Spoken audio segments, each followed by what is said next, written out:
Muy buenas noches, amigos. El tema de hoy, la hermandad criminal, autores y cómplices. Los temas siempre son netamente prácticos. Me refiero a lo que sucede en la práctica del derecho penal.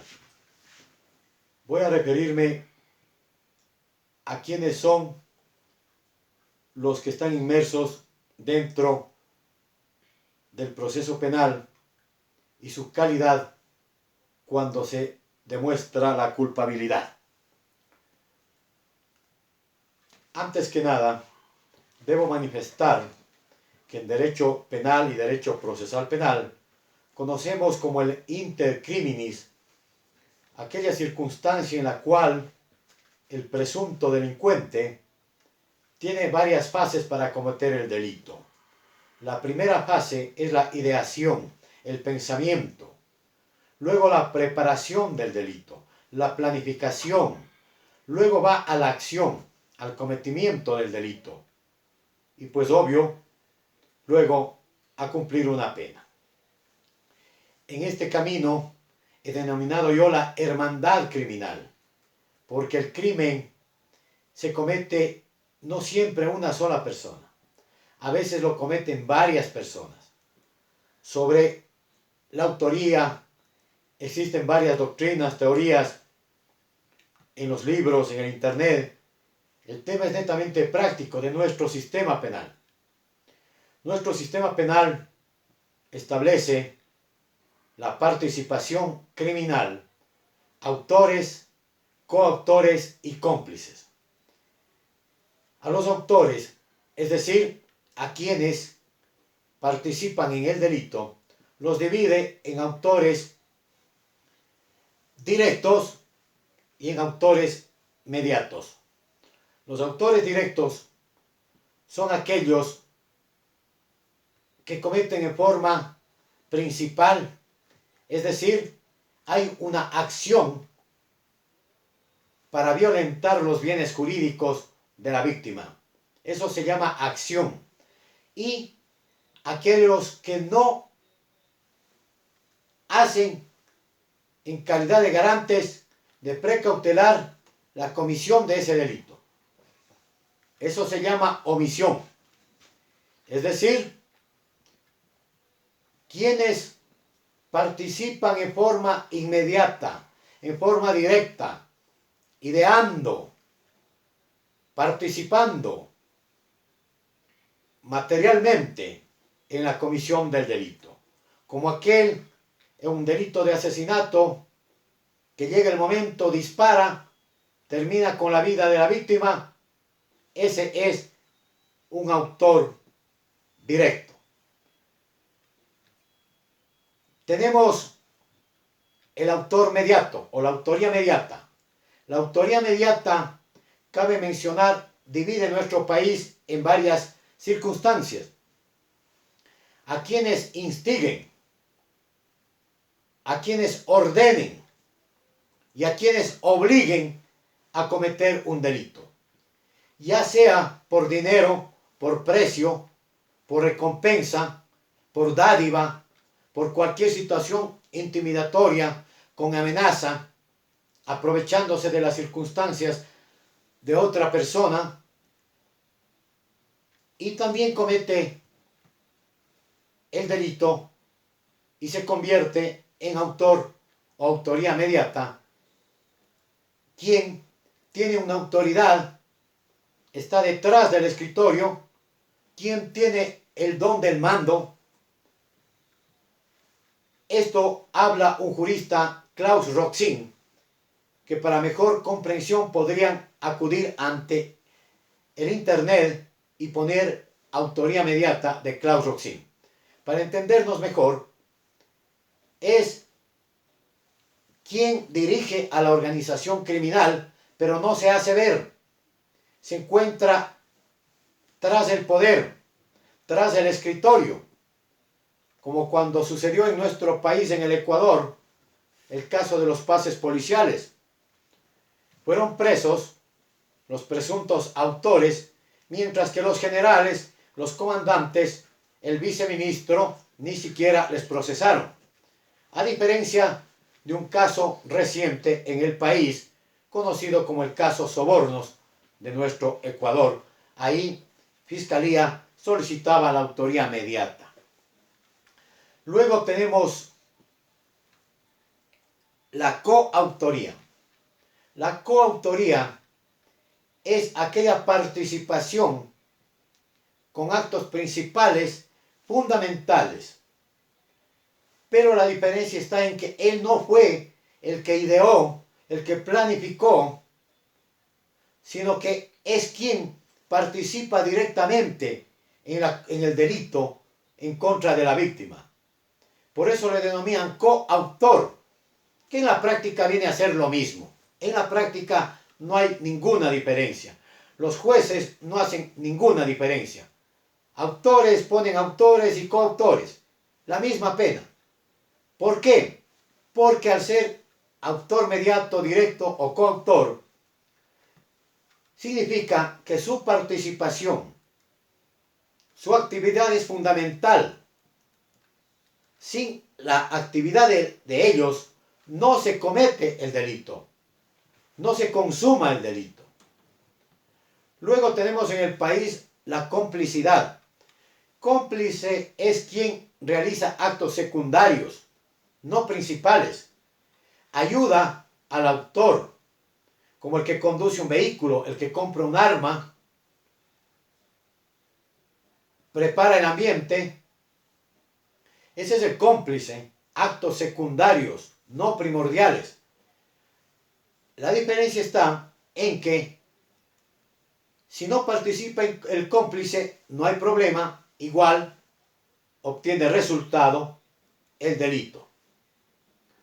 No hay otro tipo de autoría en el país. Anteriormente establecían autor intelectual, ahora no. Sin embargo, la doctrina podría ingresar en lo que son los autores mediatos. Generalmente en el crimen de sicariato, de asesinato, existen una hermandad criminal, una familia criminal, varios autores, varios coautores o cómplices que conforman esa hermandad criminal. Vamos a lo que es las atenuantes y las agravantes. Las atenuantes significa bajar la pena. Agravante, subir la pena. Generalmente se considera atenuantes cuando no se ha dado a la fuga, cuando ha prestado auxilio a la víctima, cuando ha pagado el daño ocasionado, cuando ayuda en el cometimiento del delito a la víctima a que el delito no se haya consumado mayormente. Atenúa la pena también el hecho de ser un colaborador eficaz. ¿Qué significa? Dar datos precisos, relevantes, reales, concretos, para dar con los verdaderos autores, con los verdaderos coautores y cómplices de ese delito. Tenemos las agravantes. Son aquellas que le suben la pena. Hoy es 1/3 más a la pena establecida para quienes participen en el delito. Son aquellos que han participado entre 2 o más personas, participan con armas de fuego, cuando hay ensañamiento, maldad, tortura, agresión física, hay amenaza, hay violencia. Y por supuesto, cuando van con alevosía para la comisión del delito. Esas se denominan agravantes. Cuando utilizan insignias de la Policía Nacional, de la Fuerza Pública, emblemas, cuando utilizan a niños, adolescentes, a personas discapacitadas o a miembros que no pueden superar alguna enfermedad. Esas son las agravantes. En cambio, en delitos sexuales hay un tipo de agravantes. Cuando es familiar, miembro del núcleo familiar, cuando pertenece a una institución educativa, deportiva, cuando tiene el don de mando en una iglesia religiosa, cuando utiliza el engaño, la amenaza, la intimidación, la fuerza física, la fuerza psicológica, el convencimiento a la víctima. En un caso de violación, por ejemplo, la ley dice de 19 a 21 años, con agravante son 29 años 4 meses. En el desarrollo del delito, ¿se comete o no se comete? Se conoce como dolo y se conoce como culpa. El dolo es una figura jurídica que hace referencia cuando el partícipe tiene la intención de causar daño. Hay muchos ejemplos. El ejemplo del feminicidio o femicidio. Tiene y sabe lo que va a cometer. Conoce el daño que puede causar a la víctima. Intención de irrogar o causar daño. El daño es al bien jurídico, protegido para la persona, para un animal, para el medio ambiente. Es decir, lo que anteriormente se conocía como conciencia y voluntad. Hoy se conoce como la mens rea o mente criminal. Es decir, aquella persona que ya planifica, va al intercrímenes, al camino del crimen, y viola un derecho protegido por el Estado. Comete el delito, en otras palabras. Hay la culpa. En la culpa, ¿qué es? Es aquella situación que no previene el peligro y el daño que puede causarse, pero sin conciencia y voluntad, sin prever y sin querer el delito. El delito culposo se divide en negligencia, imprudencia e impericia. El imprudente es aquel que, por ejemplo, un delito de tránsito es un delito culposo, que no revisa su vehículo, las llantas, los frenos. Generalmente en los medios de transporte público. Negligente es aquel que no hace caso a las normas, a las leyes. Por ejemplo, los delitos de tránsito, se cruza en un semáforo en rojo. Es un ciudadano negligente. En los delitos culposos existe autoría. En los delitos culposos no existe la complicidad. Cabe mencionar, eso será tema de la penología, que la máxima pena se acumula a los delitos cometidos es de 40 años de privación de la libertad. Asimismo, en el camino del crimen existe lo que se conoce como la imputación objetiva y la imputación subjetiva. La primera es la relación que existe entre causa y efecto, es decir, entre la acción y el resultado. Entre esa acción para cometer el delito y el resultado del delito hay el nexo, que se llama el nexo causal o de causalidad. Ahí entra lo que hablamos hace un momento, el dolo o la culpa, para enrolar la causa y el efecto, consecuentemente imputación objetiva. La imputación subjetiva, en cambio, hace referencia al conocer el daño que se puede causar, el conocer la violación de derechos que se puede causar, es decir, el efecto que produce el cometer un crimen. En resumen, nuestro sistema jurídico penal, en la práctica, los jueces, los señores jueces, siempre suelen poner autor, coautor y cómplice. Generalmente no hacen una diferencia dogmática, una diferencia teórica.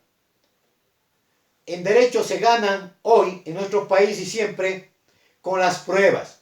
De acuerdo a las pruebas, tenemos que encajar a la conducta de quien participó en el delito. No siempre se gana obteniendo la inocencia.